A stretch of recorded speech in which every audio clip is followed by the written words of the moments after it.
the main reason why women need to be included in conversations around male violence is because we actually love men more than men love themselves. And men trying to deal with male violence without the input of women, which they should pay for, they should be dealing with it, but they should include our voices and perspectives because we have to deal with y'all's violence all the time, but you need to pay us, is because y'all don't love yourselves or each other enough to do it without us.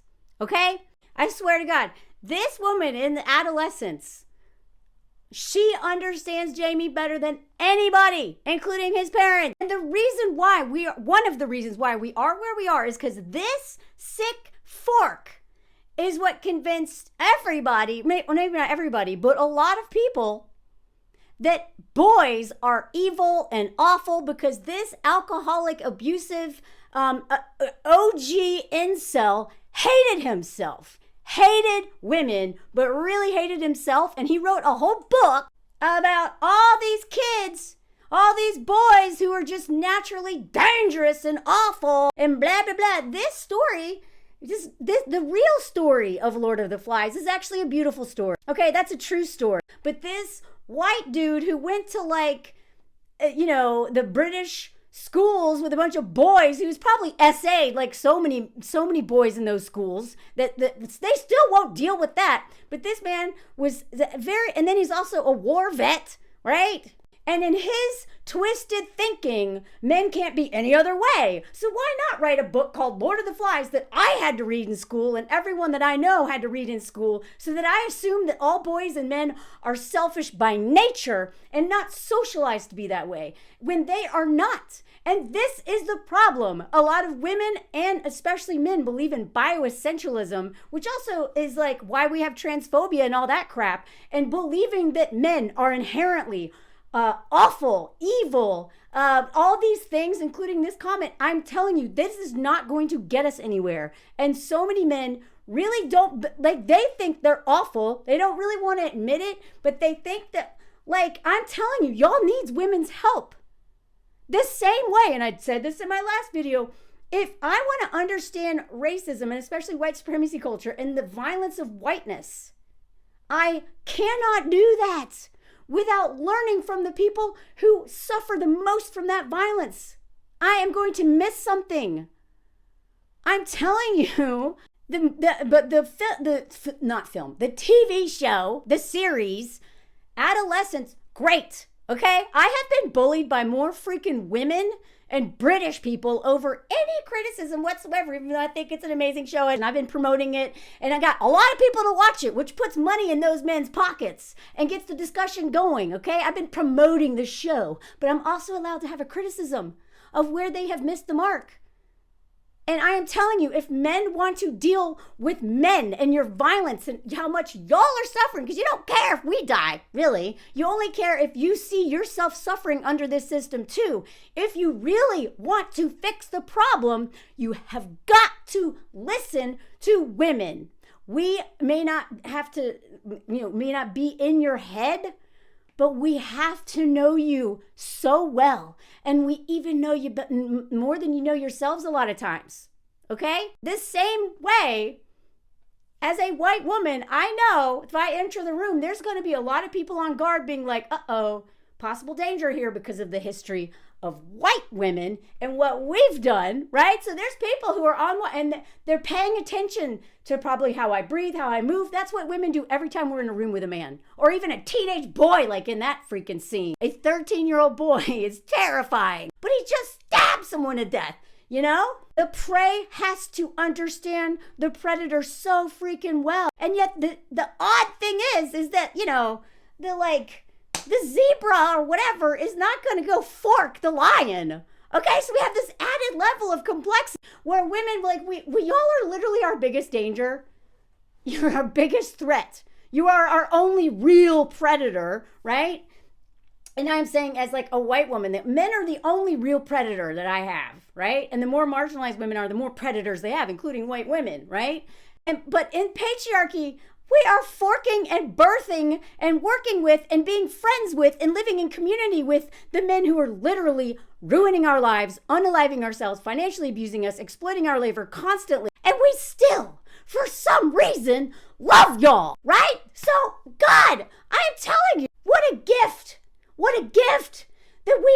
want to fork with you at all.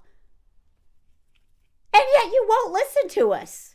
We love y'all sometimes more than you love yourselves. And yet you're like, I don't know, we got to go fix men, but let's not, like, please. It is on men to fix men. Y'all don't listen to us. You don't care. You don't even see us as humans. But for the guys who are out there, the men who are out there who actually want to make an impact, if you are not learning from women who suffer from your violence and exploitation and your selfishness and your entitlement, you are not going to do your job well.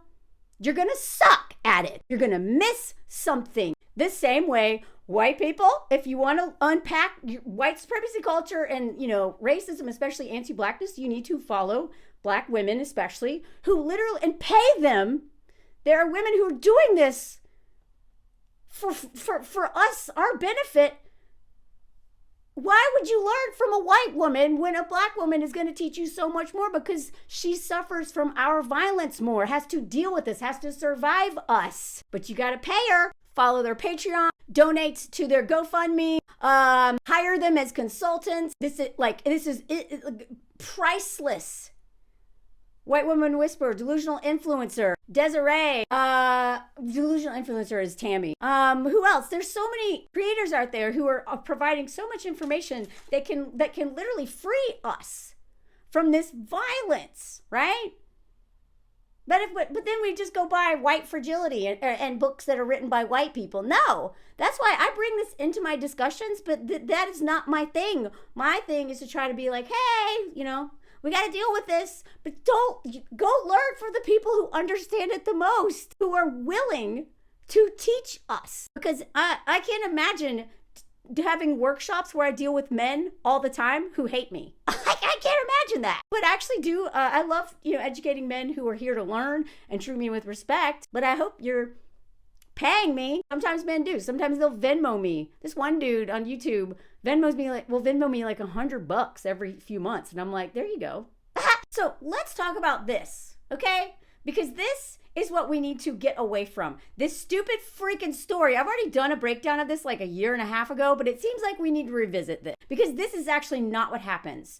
When boys get together, this is what happened in the imagination of a sick and twisted colonizer mindset of a white man who was an inchmel on some level, an alcoholic, self-hating, insecure, and treated the women in his life like crap.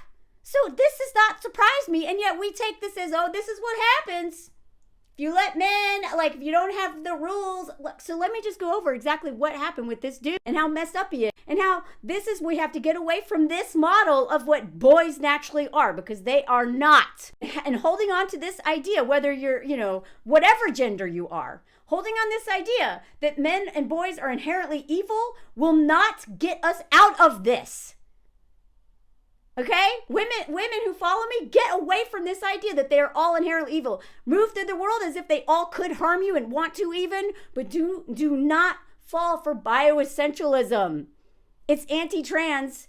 It is anti-woman too. I am telling you, this is not what we want. Now, before I go into the Lord of the Flies story, because I really want you to understand why we need to start paying attention to who we listen to when it comes to talking about men, because someone we do not need to be listening to is Scott Galloway or Jordan Peterson or literally any of these men, because I swear to God. So not all of them, but most of them, they have such low opinions of men. So I'm telling you, these men who are trying to mentor men, and I'm not talking about the filmmakers of this movie, by the way. I'm talking about the people who created these incels. Scott Galloway being one of them. Jordan Peterson being one of them. So many of these men who are posing as helping men are actually radicalizing them because they don't love themselves. So in here, this cop right here, the film knew that they were trying to say, we know that the perpetrator always gets the front. And she pointed out, we're following Jamie's brain around this entire case. Katie's isn't important. Jamie's is. And that's what the news does all the time. A million articles about, why did this white boy do this? It's not always a white boy, but it oftentimes is. And if you are somebody who's going to make a comment about how anything around it that's racist, any parent who's it was a black child who did that, shut up. That is racist. I'm going to block you. Because it is leading into a racist trope. And anybody, especially in the United States, knows that it's the white men who are boys who are going and hooting up whole school. Doesn't mean they're the only ones. I'm just saying. Everyone will remember Jamie. No one will remember her. And yes, the series actually does that very thing. But they're at least aware that they did it. But on some level, you know, when you do the very thing that you say that people do, but then you do it anyway, I get it. But there should be a season 2 that addresses whatever. I know men won't watch that one. They don't care. That one's for us. And this cop is like, no, we're here for the parents. We're here to get answers. Our job is to understand why. And she tries it. You can't understand why. Do you actually think you can? You're not going to know why. I do believe understanding why is important. But you know what? You know who could tell y'all why? Women. Any woman who has been online for the last couple decades, any woman who is, you know, especially talks about feminism online for a living, I can tell you about men. I can tell you right away exactly. I actually had someone who is a men's rights advocate, activist, respond to my last video. I'll show you his profile. I deal with these men all the time. Y'all don't. And, you know, like this line right here. So women understand men really well, okay? When I saw this line, I was like, I really hope they deal with this line. And they may have showed Jamie as being a violent kid, but there's a lot of men out there because they don't get it and they don't want to get it. They're latching on to this line. So I am telling you, if you are men trying to tell stories about the violence of men, you need to run everything by women. Okay? Because we know what happens. We know what happens when you put Breaking Bad out in the world. And a gun gets bullied to the point, like, I can't believe, is she even in anything anymore? The way that men hated that woman who is a fictional character. Because we know that men, even though they're trying to explore this is why, again, you got to watch movies made by women. Jennifer Esposito. Watch Fresh Kills right now. That's your assignment. Right now! Also, I'm going to have her on a live soon. So watch it before we do that. You know, they showed the casual misogyny even within women of when she introduces the cop. Just goes on to start talking. Then is like, oh, I'm sorry. I forgot to introduce detectives. Right? What does she say? No, it's fine. This is what we know. We know that no one's going to listen to us. No one cares about us, right? But women are the key to understanding male violence. And yet y'all are sitting here like putting a carrot stick in the lock, being like, well, I got it. And what you do when you do that, I'm not saying this show is doing that, but I'm saying there's a lot of people who are interpreting this show in the wrong way because sometimes you got to spell it out entirely. And you also got to assume a lot of men and boys watching this don't have media literacy. So they're going to cling on to that bullying line. Okay. So when that's one of my criticisms. That line should be there because of course he assumes that she's the bully. And they may have showed how violent Jamie is, but they needed to squash that real quick. And they didn't really answer any question. They didn't really talk about what incel culture does. That's a follow-up. They could do more. They did a great job. And it could be a little better if you put women on the front lines of writing and directing the follow-up to this. Because whether y'all know this or not, boys are talking to their own mothers this way. They're talking to grown-ass women this way. They talk to me this way online. Some of your precious little baby boys who seem so innocent as Jamie in episode 1, peeing his pants because he's so nervous about what? Getting caught, right? Oh, I'm telling you, this is what they're doing online. But y'all don't listen to us the same way the cop didn't listen to the woman cop. The same way he didn't realize it's a problem until this guy's like, I'm on your side, buddy. Yeah, fuck all these words. And the way this woman had to make this man accept the truth. Because boys and men don't want to accept the truth of y'all's violence and your own self-hatred, which we pay the price for more than y'all. But y'all suffer from this. She's like, please, for the love of God, just accept that maybe we should have done more. I think it'd be okay for us to think that. And I could do a whole nother long video about all the emotional labor that this woman and her daughter did for this man.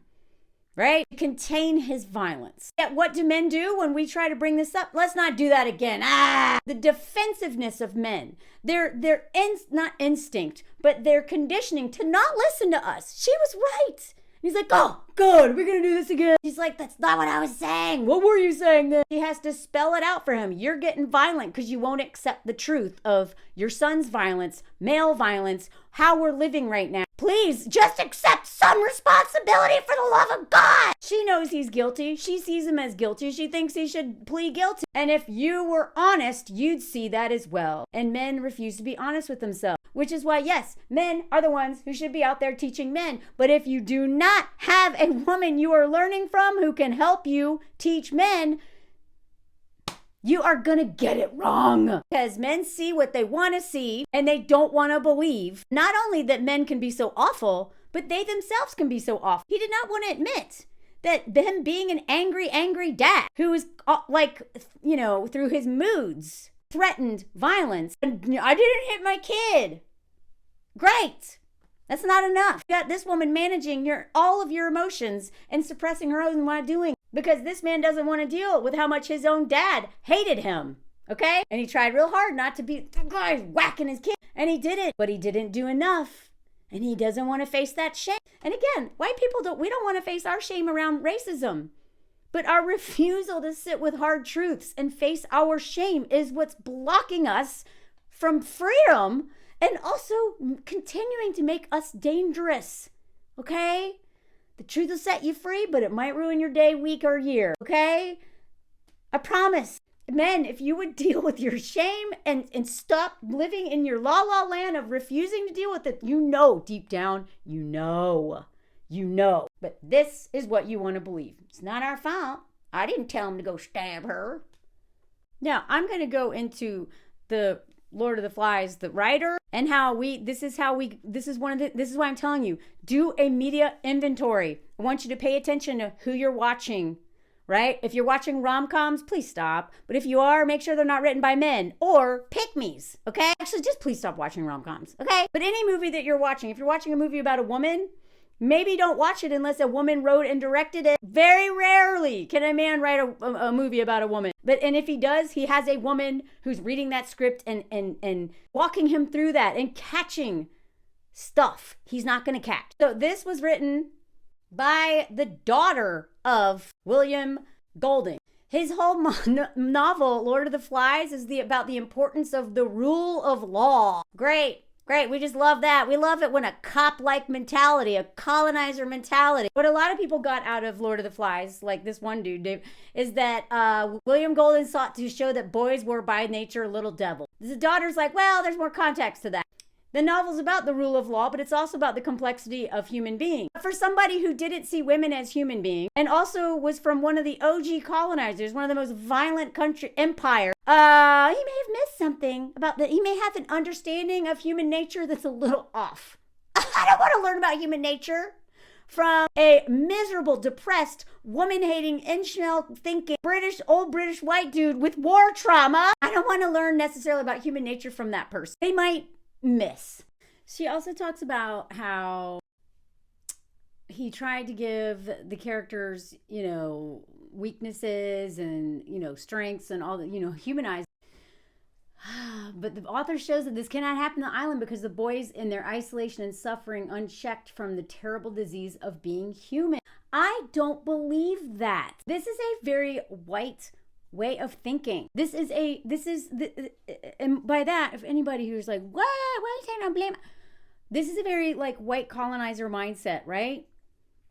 This is what was taken out into the world to dominate the world and pillage the world and steal everything and grape a bunch of. I'm not saying that it didn't exist before colonization, okay? I have to be very clear on that. But the level in which this way of thinking, y'all, if you think about the people who were out colonizing, they were a bunch of miserable men who are a lot of them were alcoholics, right? And I've even seen someone say that that a lot of them were just incels. If you think about all those losers who are on those boats going around the world, they didn't have families back home. And it was all men. It's all men on those boats and children. Which, by the way, fascinating read. The kids' history of the United States, Howard Zinn. He talks about how there were 13-year-old boys on these ships, okay? So there's child labor, there's no, whatever. I'm not saying that suffering isn't human. I'm just saying that our mentality, I really believe because of Lord of the Flies and other things, but especially that book, that humans are inherently kind of evil if left to our own devices. I don't want that outlook on the world. Do you? I don't want to believe that men are inherently evil. I don't want to believe that women are inherently inferior, right? Like all the things that we've been taught. Who's writing the stories? Take an inventory of who's writing the stories that you consume, the media you consume. In this, it says that, William Golding sought to examine the boy's reaction in the face of such obstacles. It is the removal of law and order that engenders the eventual savage response. Law and order? Bum bum. Sorry, I couldn't help it. Law and order being at the center of a community? I'm sorry, I don't want to live in that world. I don't want to live in Cop City. Do you? This is a very colonial mindset. Now, and then I'm going to do probably a part 2 where I'm going to actually go over this. I've gone over this like 2 years ago. But the real Lord of the Flies, what happened to 6 boys who were not from England, by the way, that's key. What happened to them was actually beautiful. They were stranded and they created community and like gardens and it was, okay, so that's the hope. I'm going to do that at the end of this story. But I want to go into the mind and the life of the man who delivered Lord of the Flies to us, which changed how I and so many people thought about not just men, but humanity. And I believe what we're in right now and these discussions we're having around adolescence and the male loneliness crisis, which is self-imposed, but also a result of patriarchal conditioning and entitlement and the violence of patriarchal violence. I believe we need to really have a reckoning with all like the point of view of the people who try to explain men's behavior. The Scott Galloways, the Jordan Peterson, like all of these men who keep talking about men. I'm not saying all of them wrong, but I want you to hold them to a very high standard. And also, if they are not including women if they are not being educated by women, listening to women, centering the voices of women before they go out and do what their books or their movies, and maybe I don't know how involved women were in the writing and directing and the making of that movie. Okay, clearly they were involved. The series Adolescence. We would not have gotten that good of a show if women's input wasn't taken into account at all. But maybe they should have asked for a little bit more help. That's all I'm saying. Because I don't care if it's a series written for men, about men, by men. We are involved. We're involved. We're the ones dying. So I'm sorry. I personally, if I was going to write a story about the violence against a community, no way would I be arrogant enough to not include, I would handle that very carefully. Okay? And they did a great job. But they also have a lot of people out here misunderstanding that series, and women are out here having to explain it for them because men are missing the point. Some of that is on purpose. Some of it is because of lack of media literacy. And some of it is because we could have predicted how people would interpret some of the points. That's all I'm saying. And before I go into the William Golding thing, just the beginning of this article just talks about how in the last 20 years or so, scientists and other people are trying to have a more hopeful view of the world. And I think a big part of that is to not center white storytellers, or at least the ones who are still abiding by this mindset, this scarcity mindset in the 12 tenets of white supremacy. If you don't know what those are, Google that term right now. 12 tenets of white supremacy. Go look that up and see how that's impacting you right now. Because I promise you will start to see it everywhere once you see, oh my God, this is part of this awful way of looking at the world. This very binary thinking, this very that's so exploitive and so detrimental to humanity. And if you want to read the article, it's in The Guardian. Go ahead and read it. I'm going to go over it in a follow-up. If you made it this far, let me know that you want to see it. In all caps or some stuff. I honestly don't know if also, I just want to know if anybody sees this. Are you watching this? I don't know if people watch 5 minutes and they're like, But let's look a bit more into William Golding. One of Britain's most original writers, was also one of the most troubled, beset by fears of failure and memories of war. He's also beset by self-hatred and hatred of women, but we'll get into that. He was morbidly sensitive to criticism. Let me tell you something. If you want to be a writer or a storyteller or comedian or anything like I've been doing, you can't be that morbidly sensitive to criticism. A lot of criticism is just haters and all kinds of stuff. And in terms of criticism, especially from your peers, other writers, it makes your work better. You have to be careful who you listen to. So when talking about Golding, see, he says he was always private, even shy about his writing. He nurtured a lifelong fear of rejection.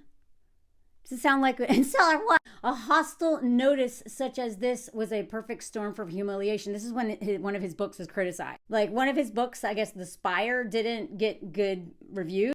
It marked the beginning of more than a decade in which Goldberg underwent a profound personal and artistic crisis and drove his wife and children to the brink of despair. Like I said, when men are in crisis, women and children suffer the most. Always. Always. In the lives of William and Anne, his wife, like happy moments, family security were fleeting and hard won. Now, this book had been, had a lot of rejection before it took off, but written between 1952 and 53.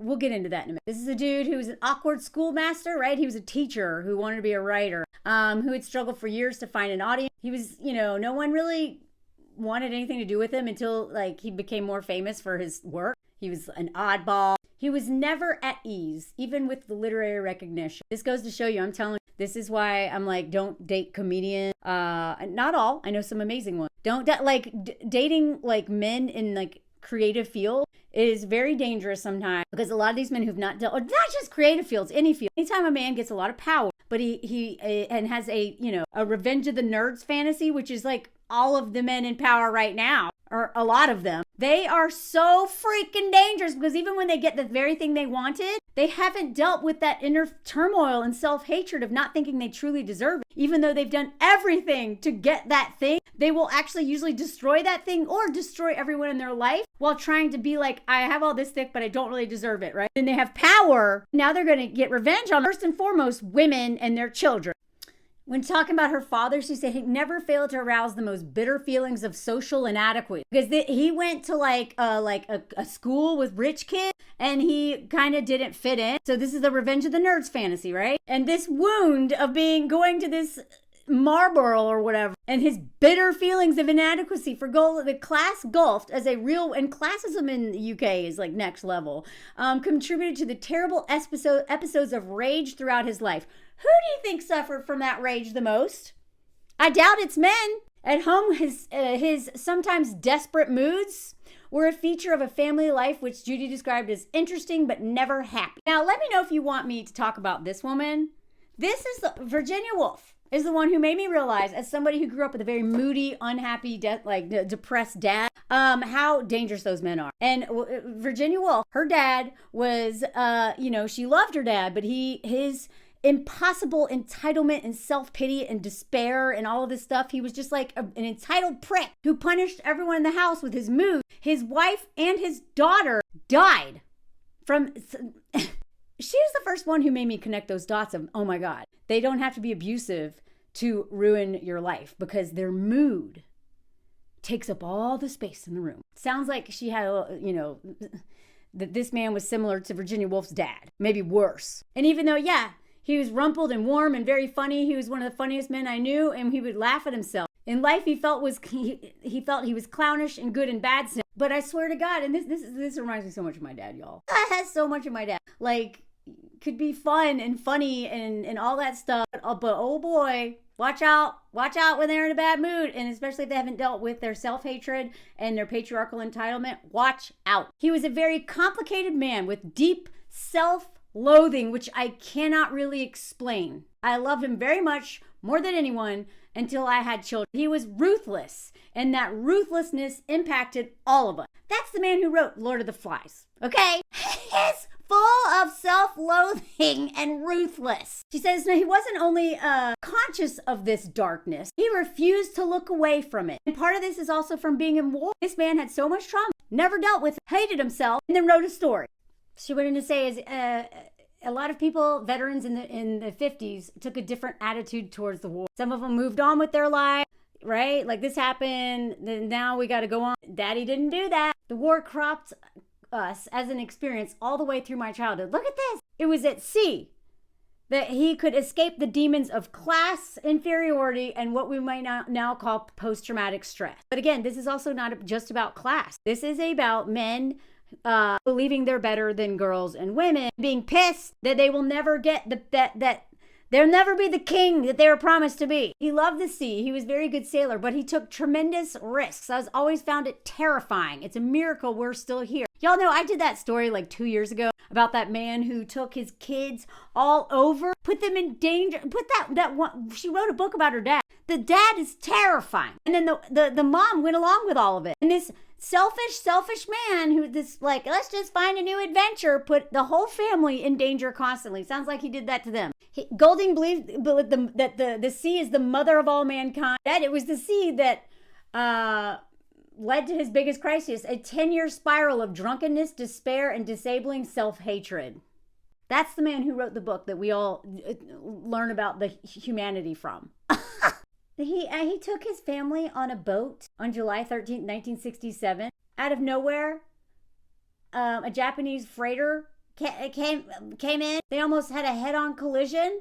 After several minutes of terror at sea, Golding and his family were rescued, but his pride and joy was lost. And in a sense, Golding went down with the ship. So this is, again, men who hate themselves, who have experienced a lot of trauma too, are constantly running from their pain. We're seeing it on White Lotus right now. If you're not watching that show, I'm talking about that so much. The emptiness of this constantly chasing escapism, trying to run from your pain, and then you can't outrun it. And a lot of men literally try to outrun their pain through marathons or drinking or just escapism. I'm not saying women don't do this too, but I'm saying when men do it, it impacts and harms women and children the most. This dreadful moment of failure and humiliation came to haunt him. He was 53 and feeling his age. He said he'd never be responsible for human lives again and never sailed again, the thing he loved. By the late 60s, he was becoming very troubled and there was some very bad episodes of drink.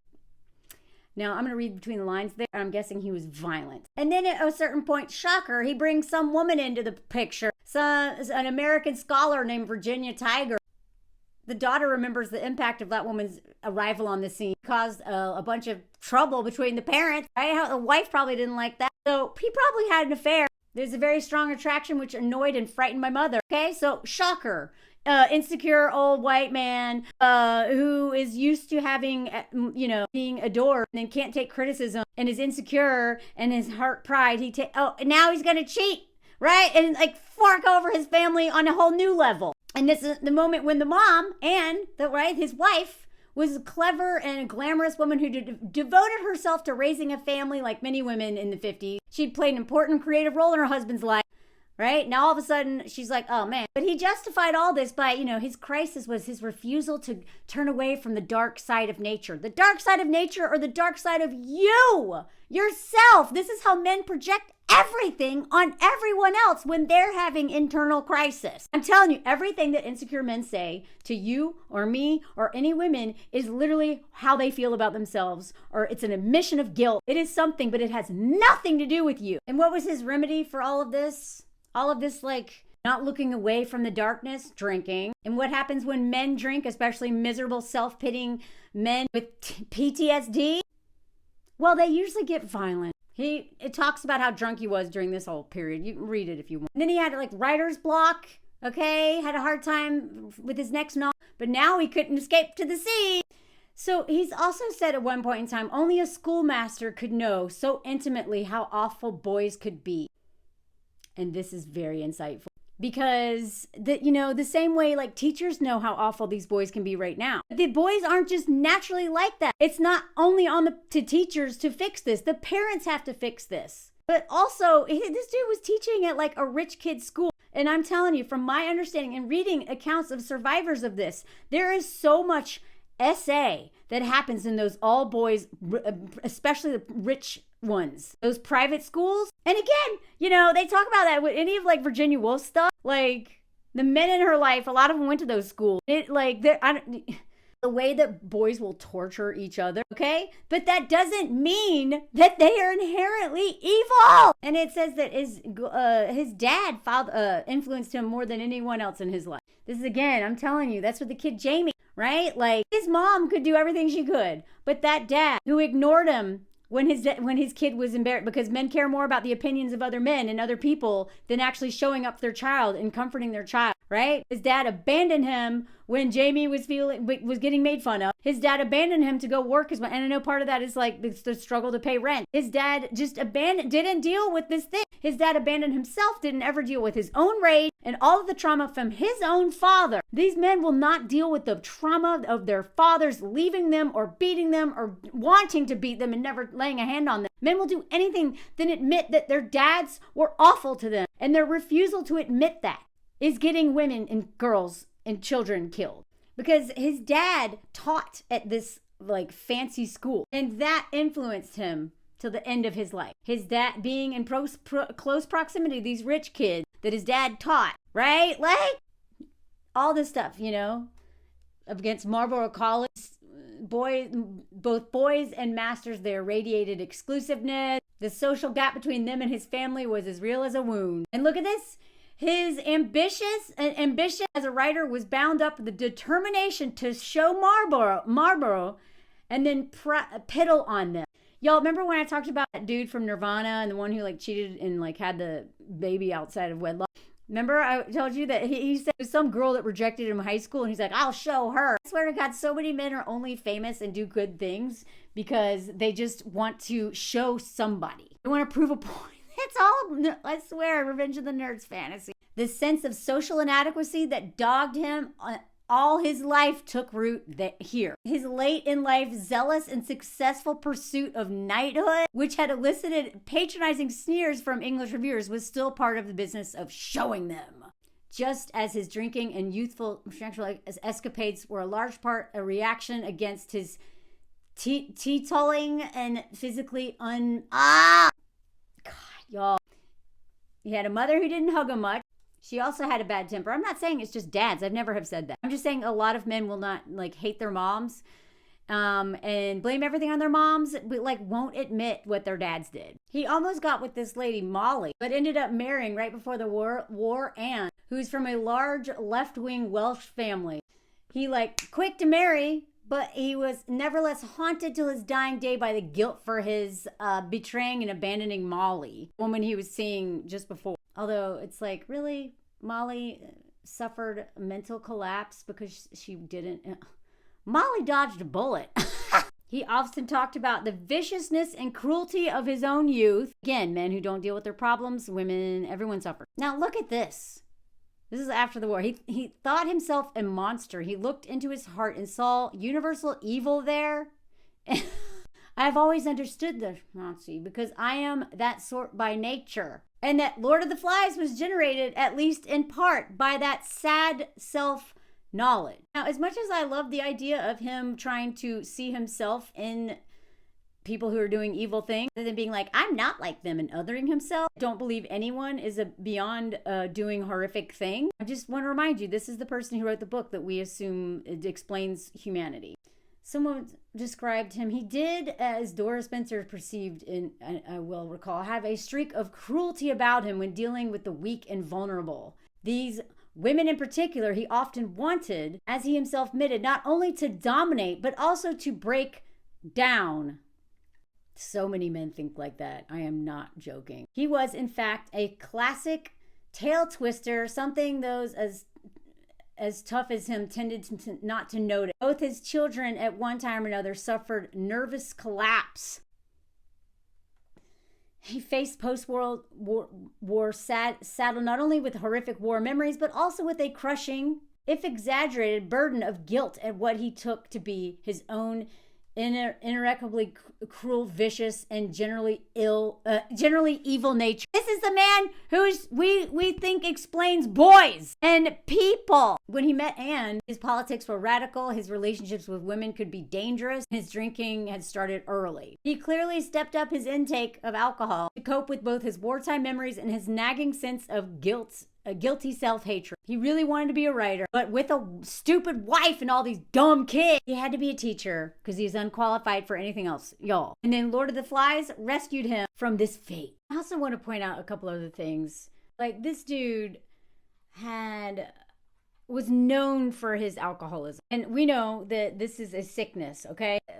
Untreated alcoholism, especially in men, is so freaking dangerous and will ruin your life. Okay? It always ruins the life of the family, the wives, the children, than the actual alcoholic. And at one point, he tried to get help from Carl Jung. Yeah, Carl Jung did some great work. But you know what he also did? He was like graping his patients. Had one of them live with his partner, his wife or whatever. Made her, like that dude sucked. I actually did a deep dive on him research-wise. I haven't done the video yet.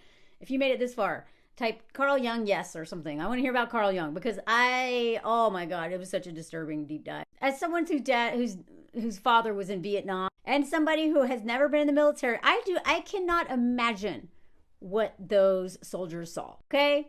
There's a reason why Peaky Blinders is so popular. Look what Peaky Blinders did. All these men who've been traumatized, PTSD, anybody who lived through that would probably have a terrible outlook on life.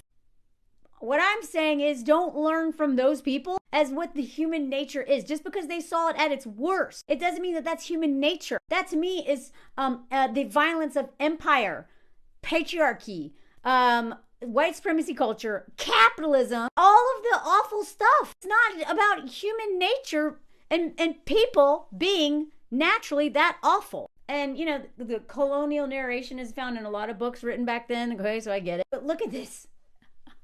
The protagonists in the novel are able to master nature while avoiding danger in hostile environments. The way that everything in patriarchal capitalist, like white male violence thinking is about dominating. And the way that men talk about and deal with nature, I'm not saying just men, but this is our conditioning under patriarchy and colonialism is to dominate it. And even in the climbing world, I've talked about this. The way that men will talk about how they want to red point something, they have to be the first. They have to have a virgin. I mean, they don't say virgin, but they might as well. They might as well say, I want a virgin climb. I want to put a flag in it. They get to name it. They get to rate it. They get to claim to be the person who did the first ascent. Why do you think it's always men out there who are like, want to be the first to, on this or that? You know that when they talk about surfing, they literally like, I'm going to ride this wave and dominate. The way men view women is very similar to nature. This wild, to tame it, to control it. Why? Because a lot of them can't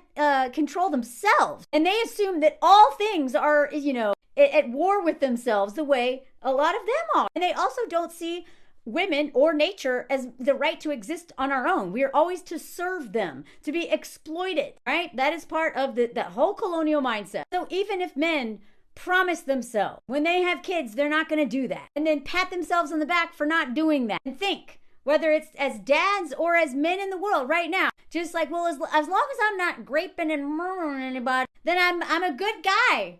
They compare themselves, and this is what white people do too. We compare ourselves to the most violent, terrible example, and are like, whew, I'm not that. This is what men do. They don't never compare themselves to the men who are like being really, really great fathers. No. I didn't do what my dad did to me. God forbid I deal with the pain of knowing that the man who was supposed to protect and love me unconditionally tortured me. A lot of men do not want to sit with that. And then we get this. Am I really any different? Am I better? You tried to be. And, that's great. But being better than other men, being better than their dads, being better than fill in the blank, that's great. But that doesn't mean they're beyond criticism or don't have more work to do. We're allowed to criticize this show. Y'all release this out into the world. You know what I mean? Like, you don't have to live in England to be able to criticize the show. Come on. I should actually do a whole video showing you the comments of all the people who are like, you don't know what you're talking about. Even though, I worked with teenage boys. I'm a feminist who's written about men and their violence, survived male violence. I'm a journalist and I've lived in many countries. Married to a French man, live in France, have a whole French family, but me being American means I can't talk about anything outside of America. Shut up! I don't have a problem with this being British. I have a problem with it being too male-centered. That's it. Anyway, let me know what you think. Like, comment, share, all that stuff, and let me know if you want that part 2 about the happy Lord of the Flies story. Oh, I'd love to share some hope. Most common song, if you're new here, do a comment song. Most common song is sleeping like An entitled baby because he's entitled to everything in the world. Unlike man. Look at the folds on his face when he sleeps. Must comment song. Now he's dreaming, look at his toes moving. Mows in his toes. Mows. Comment song. Join my Patreon, let me know if you heard this. Bye.